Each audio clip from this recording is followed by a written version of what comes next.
tepatnya pada tanggal 26 Sya'ban 1442 Hijriah. Tinggal menghitung hari, kita akan dipertemukan dengan bulan yang teramat mulia, Sayyidus Suhur, pimpinan bulan dalam 12 bulan, bulan puasa Ramadan. Rasulullah sallallahu alaihi wasallam sudah mempersiapkan ingin bertemu dengan Ramadan 60 hari sebelum Ramadan. Berdoa beliau, Allahumma barik li fi Rajab wa Sya'ban wa ballighni Ramadan. Kuat betul keinginan Rasulullah sallallahu alaihi wasallam ingin berjumpa, bertemu dengan bulan yang agung dan mulia, yaitu bulan Ramadan. Apakah Rasul ingin bertemu karena ia ingin berharap surga? Tentu tidak. Rasul sudah dijamin masuk surga. Apakah Rasul mendoa ingin dihapuskan Allah dosa-dosanya? Rasulullah dikenal dengan Al-Ma'sum, dosanya yang masahan diampuni oleh Allah. Begitu juga dosanya yang akan datang. Begitulah baginda Rasulullah sallallahu alaihi wasallam yang statusnya maksum, dijamin masuk surga, tapi tetap berdoa ingin betul berjumpa dengan bulan suci Ramadan.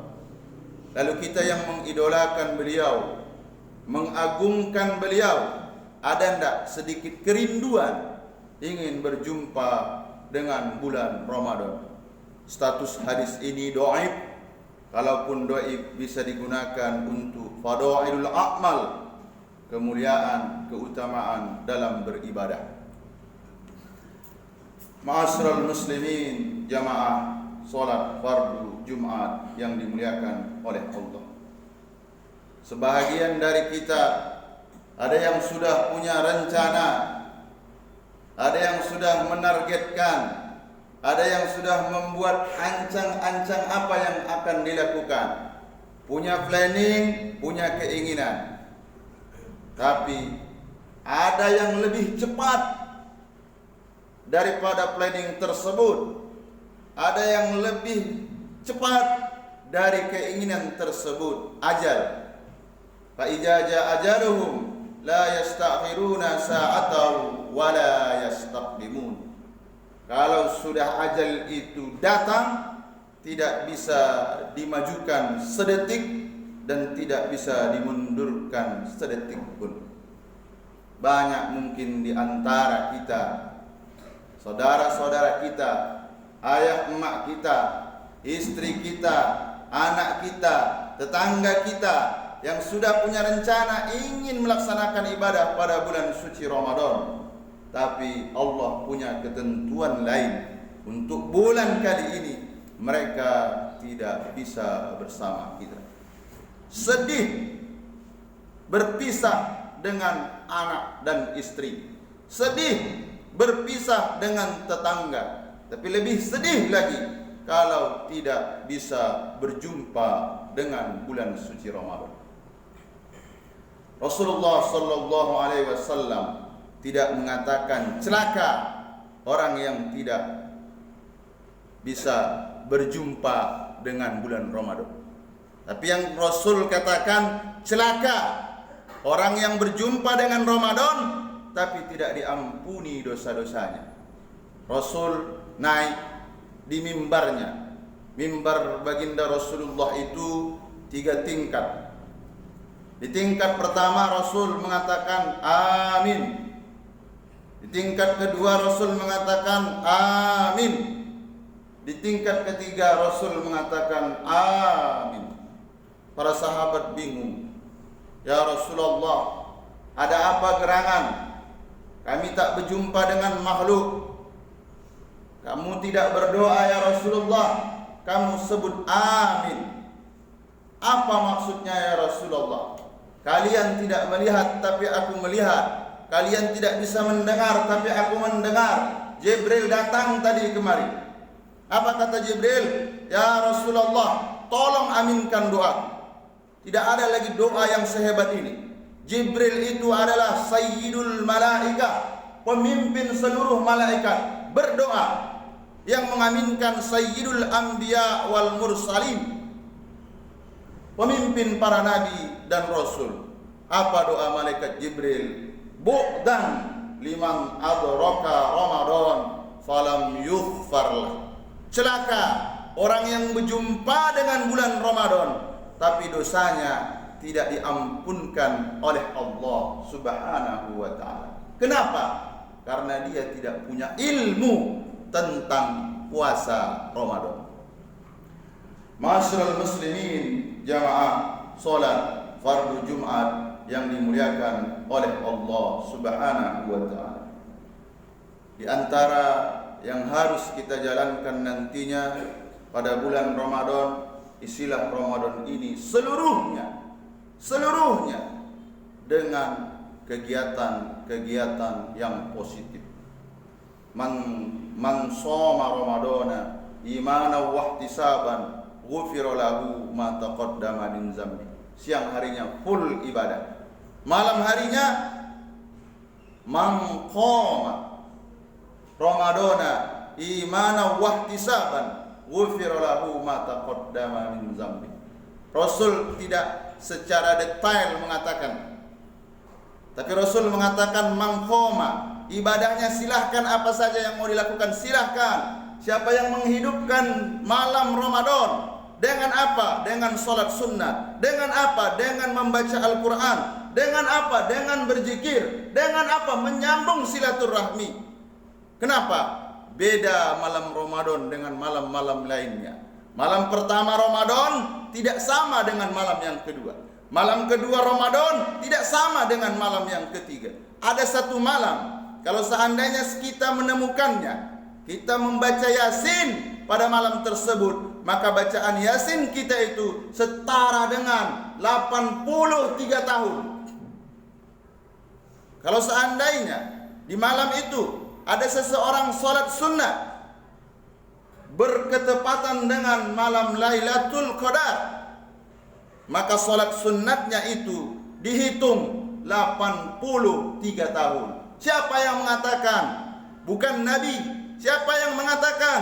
Bukan ulama, tapi Allah. Lailatul Qadri khairum min alfisah. Malam Lailatul Qadar itu lebih baik dari 1000 bulan. Jadi siangnya ibadah, malamnya ibadah, dan seluruhnya diisi dengan ibadah. Kalau kita tidak mengenali ilmu tentang Ramadan, bu'dan, celaka orang yang berjumpa dengan Ramadan. Masuk ia ke pintu rumah kita, masuk ia ke kamar kita, masuk ia ke pekarangan rumah kita. Kita berjumpa, tapi dosa kita tidak diampuni oleh Allah Subhanahu wa taala. Yang kedua, isi Ramadan ini di siang harinya dengan ibadah, dengan kegiatan-kegiatan yang memperkuat keimanan kita, memperkuat persaudaraan kita. Sejarah mentorehkan, tahun pertama kita belum melaksanakan puasa Ramadan, kita masih melaksanakan puasa Asyura. Tapi di tahun kedua, pada saat itu berkecamuk, orang kafir tidak senang dengan umat Islam, dikenal dengan perang Badar. Kapan perang Badar itu terjadi? 17 Ramadan. Apakah para sahabat Rasulullah itu tenang-tenang? Apakah sahabat Rasulullah itu santai? Mereka menyusun strategi, mereka menjalin ukhuwah Islamiyah. 300 pasukan umat Islam mampu meluluh lantahkan kaum kafir. Islam menang tepatnya pada tanggal 17 Ramadan. Sejarah yang kedua mencatat, Spanyol pernah diduduki umat Islam Berapa tahun? 700 tahun, 7 abad. Pemimpinnya adalah Tariq bin Ziyad. Terkepung, terdesak. Ia lihat musuh-musuh sudah di depan, sementara mereka baru mendarat ke tanah Spanyol. Apa yang ia putuskan? Ia bakar seluruh perahu. Dan ia katakan kepada prajuritnya, al-aduwu amamakum wal bahru wara'akum. Musuh di hadapanmu. Kalau mau pulang silahkan seberangi lautan ini.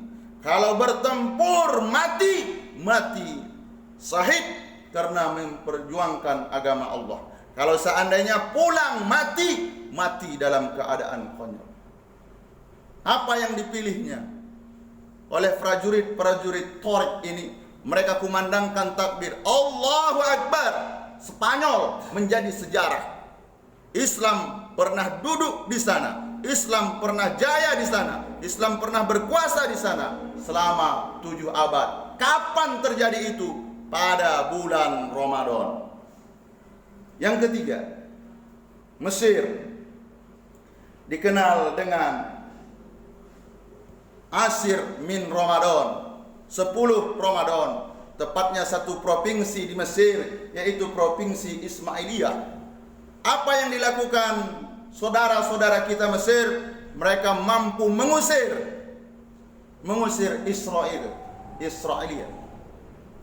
Israel laknatullah alaih pada bulan Ramadan. Lalu apa kenangan bangsa kita ini? Bangsa Indonesia yang merdeka pada tanggal 17 Agustus 1945. Kita harus ingat, sejarah itu ditulis dengan tinta emas. Itu terjadi pada tanggal 9 Ramadan 1364 Hijriah. Yang membacakan proklamir itu adalah Presiden Insinyur Soekarno. Dia puasa. Disaksikan Hatta, dia puasa. Yang menaikkan sangsaka merah putih itu adalah mereka orang-orang yang puasa. Kita punya nostalgia terhadap kemerdekaan Indonesia ini. Darah, keringat mengalir. Tapi kemerdekaan Indonesia itu tepatnya hari Jumat 9 Ramadan. Malam harinya kaum muslimin, umat muslimin sholat tarawih, sholat tahajud. Doa-doa para alim ulama kita inilah yang kita rasakan sampai saat ini. Kita bisa beribadah dengan tenang. Jadi kalau siang hari Ramadan diisi dengan ibadah-ibadah yang tak baik, apalagi memperbanyak dengan tidur, ini betul-betul tidak sesuai dengan sunnah baginda Rasulullah Sallallahu Alaihi Wasallam.